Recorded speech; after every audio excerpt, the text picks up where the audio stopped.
امریکہ کی اپنی رسپانسبلٹی ہے. تو انہوں نے دیکھا کہ اگر یہ کانفلکٹ پرولانگ ہوتا ہے تو اسرائیل کی بیٹنگ جو ہے نا بہت زیادہ ہوتی ہے. اسرائیل نے یہ نو ڈاؤٹ کہ ایران میں حملہ کیا. میں نے پہلے آپ کو بتایا کہ ایران کا ایئر ڈیفنس سسٹم ناکام ہوا اور بہت سارے معاملات میں انٹیلیجنس کے حوالے سے بھی بہت ساری کمزوریاں ہم نے دیکھی. لیکن جب ایران نے ریٹیلیٹ کیا تو پھر اسرائیل جو ہے نا ہر گزرتے دن کے ساتھ اسرائیل کے اندر جو ہے وہ بہت زیادہ نقصان ہو رہے تھے.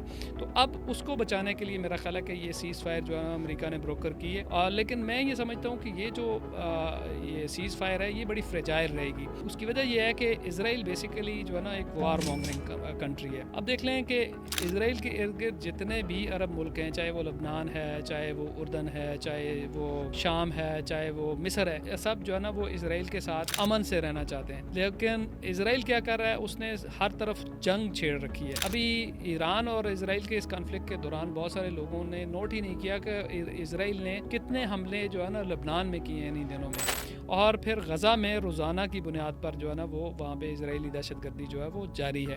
تو اسرائیل جو ہے نا وہ بنیادی طور پہ وہ جنگیں ہی بھڑکانا چاہتا ہے. اب یہ جو اس وقت جو ایک سیز فائر ہوئی ہے, اس سیز فائر میں بھی ٹرمپ نے, امریکہ نے کردار ادا کیا ہے, اور اس میں اور بہت سارے دنیا کے ملک بھی شامل ہیں.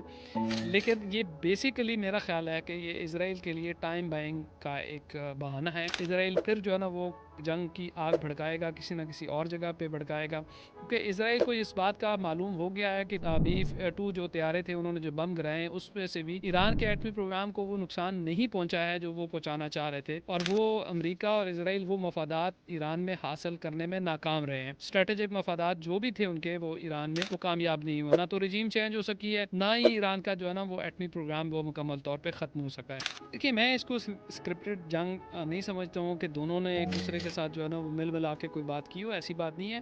ہاں کسی بڑے جیو پولیٹیکل اسکرپٹ کا حصہ یہ ڈیفینیٹلی ہے, کیونکہ دنیا میں اس وقت جو ہے نا وہ گلوبل پاورز ہیں ان کی کمپٹیشن جاری ہے. اس وقت امریکہ کو جو سب سے بڑا خطرہ ہے وہ یہ ہے کہ اس کا ڈالر جو ہے, وہ جو ڈالر کی ہیجمونی ہے اور جو سوئفٹ سسٹم ہے اس کی جو ہیجمونی ہے جو فائنانشل سسٹم پہ, وہ ایٹ سٹیک ہے. دنیا جو ہے نا وہ دوسری کرنسیوں میں آپس میں جو ہے وہ ٹریڈ پہ جا رہی ہے. دنیا اس وقت جو ہے نا بارٹر سسٹم کی طرف جا رہی ہے. امریکہ جو ہے نا وہ یہ سنگل گلوبل آرڈر جو ہے نا وہ دنیا میں چاہتا ہے جہاں پہ ڈالر ہی چلے. اس کنٹیکس میں اسرائیل نے ہمیشہ امریکہ کے پراکسی کے طور پہ کام کیا ہے, اس کے اسٹریٹجک آبجیکٹیوز کو پروموٹ کرنے کے حوالے سے جو ہے نا وہ کام کیا ہے.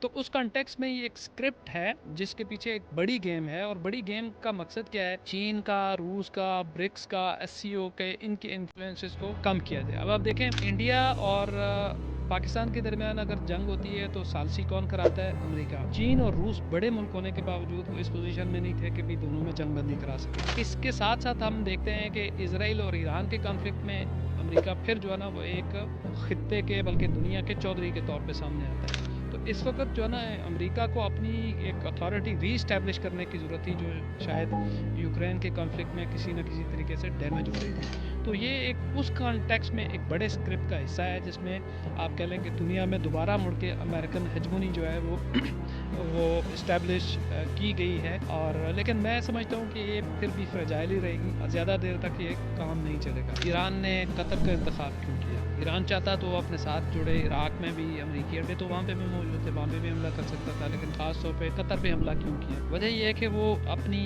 پاپولیشن کو اور اپنے حامی جو اسکول آف تھاٹ کے لوگ ہیں, چاہے وہ عراق میں یا شام میں یا کسی اور جگہ پہ, وہ ان کو بھی مطمئن کرنا چاہ رہا تھا. اب دیکھیں قطر ایک سنی اسٹیٹ ہے, تو وہاں پہ حملہ کر کے تو انہوں نے بہت سارے لوگوں کے جذبات کو جو ہے نا وہ پیسیفائی کیا ہے. جیسے عراق میں آپ نے دیکھے بڑے بڑے مظاہرے ہوئے. اب عراق میں ہی حملہ ہوتا تو شاید اس طرح کے مظاہرے نہیں ہوتے. اور دوسری بات یہ ہے کہ ایران نے بالواسطہ طور پہ عرب دنیا کو ایک میسج دینے کی کوشش کی ہے, یہ ایک خطرہ آپ کے لیے موجود ہے, اگر آپ امریکہ کو اڈے پرووائڈ کریں گے تو ہم جو ہے وہاں پہ ہٹ کر سکتے ہیں.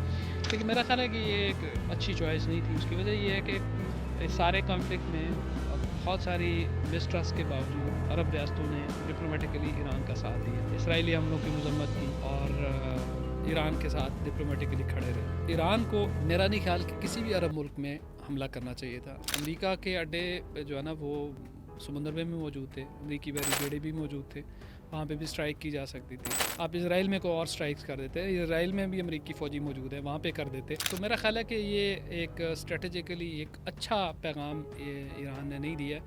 اس کے مستقبل میں بہرحال نقصانات ہوں گے اور اس کو اچھی نظر سے عرب دنیا نے نہیں دیکھا ہے۔ دیکھیے ایک چیز ذہن میں رکھیں کہ ایران نے غزہ کے لوگوں کے لیے اسرائیل پر کوئی حملہ نہیں کیا ہے، اور یہ بڑی امپورٹنٹ چیز ہے کہ بہت سارے لوگ یہ دیکھتے ہیں کہ ایران نے شاید غزہ کے لوگوں کی حمایت میں کوئی حملہ کیا ہو۔ ایک سنگل میزائل بھی ایران نے غزہ کے لوگوں کی خاطر فائر نہیں کیا۔ غزہ میں کچھ 60,000 کے قریب اس فلسطینی جو ہے نا وہ شہید ہو چکے ہوئے ہیں، لیکن اگر ایران نے اسرائیل پہ حملہ کیا تو سب سے پہلے اس وقت جس وقت دمشق میں ایرانین کونسلیٹ پہ حملہ ہوا تھا، تو اس کے جواب میں جو ہے وہ اس نے میزائل ضرور فائر کیے تھے، لیکن فلسطینیوں کے لیے نہیں کیے تھے، ٹھیک ہے، اپنے مفادات کے لیے کیے، اپنے ملک کی پروٹیکشن کے لیے کیے، یا ابھی جب دوبارہ کیے ہیں تو جب ایران پر اسرائیل نے حملہ کیا تو اس کے جواب میں ایران نے کیے۔ تو یہ ایک معاملہ ہے، اگر ایران جس وقت اسرائیل نے غزہ میں جنگ چھیڑی تھی اس وقت اگر ایران یہ کام کر لیتا تو شاید صورتحال مختلف ہوتی، نہ وہاں پہ اتنی شہادتیں ہوتی اور نہ ہی شاید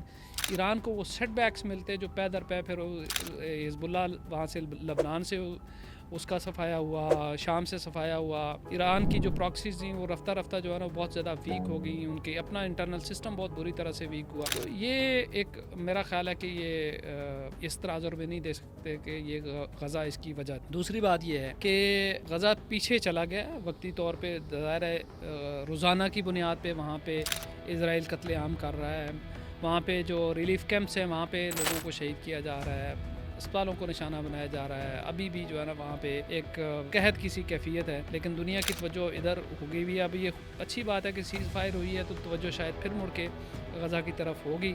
اصل میں تو یہ دنیا میں جو اس وقت سب سے بڑا ظلم ہو رہا ہے وہ تو غزہ میں ہو رہا ہے، اور غزہ کے لوگوں کو توجہ کی ضرورت ہے۔